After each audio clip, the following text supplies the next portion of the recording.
চলো যাই যুদ্ধে, চলো যাই যুদ্ধে, আমরা তো চাকরি চাই, মুক্তি থেকে মুক্তি চাই, মুক্তি আঙ্গি নাই, রাজাকারের ঠাঁই নাই, রাজাকারের ঠাঁই নাই, রাজশাহীর পতাকায়, রাজশাহীর পতাকায়, হিসাব চাই, হিসাব চাই, জবাব চাই, জবাব চাই।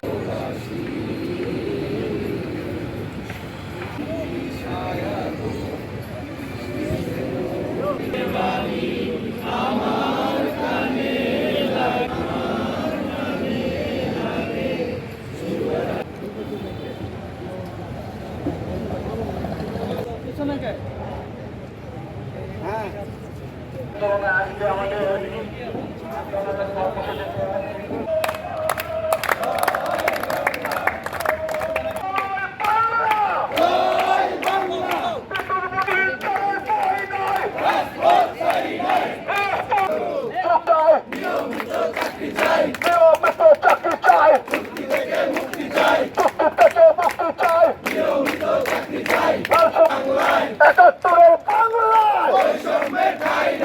জানাচ্ছি সর্বকালের শ্রেষ্ঠ বাঙালি সকল কর্মকর্তা এবং কর্মচারীদের পক্ষ থেকে এবং সারা বাংলার বিরুদ্ধে। আপনারা জানেন আমরা গতকাল বিদ্যুৎ মিনিস্ট্রিতে আমাদের দাবি আদায় না হবে এবং অভিন্ন সার্ভিস কোড এবং চুক্তি আপনারা জানেন আমরা আমাদের অধিকার আদায়ের লক্ষ্যে গত 1 তারিখ থেকে ধারাবাহিকভাবে আমরা কর্মবিরতি পালন করে যাচ্ছি। গত 5 তারিখে আপনারা জানেন গত 5 তারিখে মন্ত্রণালয় কর্তৃক সিনিয়র সচিব মহোদয়ের সভাপতিত্বে একটি মত বিনিময় সভা অনুষ্ঠিত হয়। সেখানে আমরা আশা করেছিলাম যে আমাদের একটা সুরাহা হবে, আমরা শান্তিপ্রিয়ভাবে ঘরে ফিরে যাব, যার যার কর্মস্থলে ফিরে যাব। কিন্তু সেখানে আমরা লক্ষ্য করলাম আরবির সাজানো কবিতা সিনিয়র সচিব মহোদয় ধারাবাহিকভাবে বর্ণনা করে গেলেন। সেখানে আমরা যা চাইনি উনি তা আমাদেরকে দিয়ে দিলেন। আমরা কি তাই চেয়েছিলাম? আমরা তা চাইনি। আমরা শুধু চেয়েছি আমাদের অধিকার, কিন্তু আমরা অধিকার থেকে বঞ্চিত হয়েছি।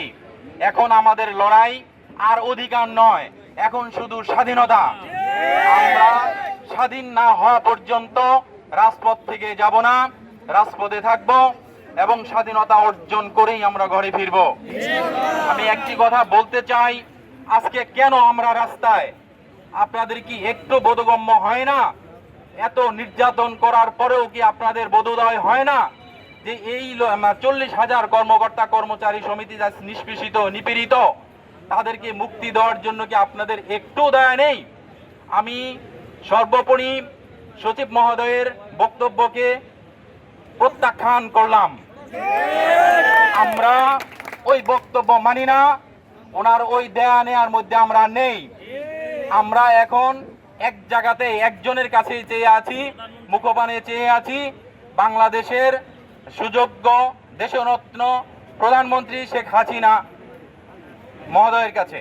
উনি আমাদেরকে যতক্ষণ পর্যন্ত হস্তক্ষেপ না করবে ততক্ষণ পর্যন্ত আমরা রাস্তা ছাড়ব না, আমরা অধিকার স্বাধীনতা অর্জন না করে ঘরে ফিরব না। এবং আমরা মেয়েরাও রাস্তায় নেমেছি। আমরা অর্থ বিভাগের বেশিরভাগ মেয়েরা কাজ করি। এখানে আমরা অর্থ ডিপার্টমেন্টের সমস্ত কাজগুলো বন্ধ করে দিয়েছি যতক্ষণ পর্যন্ত আমাদের দাবি আদায় না হবে এবং অভিন্ন সার্ভিস কোড এবং চুক্তি থেকে মুক্তি আদায় লক্ষ্যে না অর্জন করতে পারবো, ততক্ষণ আমরা দাবি চালিয়ে যাব, আন্দোলন চালিয়ে যাব। আমরা অধিকার আদায়ের জন্য মাঠে নেমেছি। আমরা আমাদের কোনো ব্যক্তিগত স্বার্থ নিয়ে মাঠে নেমে নেই। আমরা বৈষম্যের মানে মুক্তি চাই, বৈষম্য থেকে মুক্তি চাই। আরবি পল্লী বিদ্যুৎ একীভূত করে আমাদের এই নির্মাণ ব্যবস্থা, এই পল্লী বিদ্যুৎ ব্যবস্থা এক করতে হবে। এই হলো আমাদের মূল দাবি এবং চুক্তি থেকে মুক্তি। মন্ত্রণালয়ের কাছে দাবি করেছিলাম অভিন্ন সার্ভিস কোড আর সকল চুক্তিভিত্তিক অনিয়মিত লোকদেরকে নিয়মিত করা, কিন্তু তারা কালকে আমাদের আশ্বস্ত স্থান ছিল মন্ত্রণালয়, কিন্তু তারা আমাদেরকে সেখানে ডেকে নিয়ে আমাদের আশা পূরণ না করে হাতে একটা মূলা ধরিয়ে দিয়েছে। হয়েছে তাই আজকে পুনরায় আবার আজকে কর্মবিরতি। আমরা নরসিংদী 2 পল্লী বিদ্যুৎ সমিতি 2 থেকে স্যারদের নেতৃত্বে আজকে মিডিয়ার সামনে বলতে চাই, যতদিন পর্যন্ত আরবি থেকে মিটার রিডার মেসেঞ্জার এবং পল্লী বিদ্যুৎকে মুক্তি দেওয়া না হবে ততদিন পর্যন্ত আন্দোলন চলবে। আপনারা জানেন আমরা গতকাল বিদ্যুৎ মিনিস্ট্রিতে বসেছিলাম বিদ্যুৎ সেক্টরের সিনিয়র সচিবের সাথে, সচিব মহোদয়ের সাথে। তো আমরা আশা নিয়ে গেছিলাম ওনারা আমাদের যে দুইটা দাবি, মূল যে দুটো দাবি, এক হচ্ছে আরইবি পল্লী বিদ্যুৎ একীভূতকরণ, দুই হচ্ছে সকল চুক্তিভিত্তিকদেরকে নিয়মিতকরণ। তো ওনারা, আমি মিনিস্ট্রিতে ছিলাম, তো আমরা যে বক্তব্যগুলো দিয়েছিলাম, যে বিষয়গুলো তুলে ধরেছিলাম, মিনিস্ট্রির সিনিয়র সচিব স্যার উনি এই বিষয়গুলোকে স্কিপ করে গেছেন। উনি এই বিষয়গুলো তো বলেনি নেই, বরং উনি আমরা তাই ইউনিটের কথা বলি নাই, আমরা সাপ্তাহিক ছুটির কথা বলি নাই, আমরা এই যে 5% যে এরিয়ার কথা বলি নাই। উনি এগুলো কোথায় থেকে পারলো আমরা জানি না, উনি এগুলো তুলে ধরছে, আমাদেরকে এগুলো দিবে, আমরা তো এগুলো বলি নাই। আমরা বলেছিলাম আমাদের দাবি হবে, মূল দাবি দুইটা, আরইবি এবং পল্লী বিদ্যুৎ সমিতি হবে একীভূতকরণ, একই সার্ভিস কোডের আওতায় থাকবে। দুই হচ্ছে পল্লী বিদ্যুতের যত চুক্তিভিত্তিক মাস্টারগুলো চাকরি যে আছে, কর্মরত আছে, সবাইকে নিয়মিতকরণ করতে হবে। ওনারা এই দাবিগুলো স্কিপ করে গেছেন। ওনারা আগে থেকে পুরো পরিকল্পনা করে এসেছেন, বিআরবির সাথে আপাত করে এসেছেন, আমাদের দাবিগুলো ওনারা মানেন নাই। ওনারা আমাদেরকে এই কর্মবিরতি করতে বাধ্য করেছেন।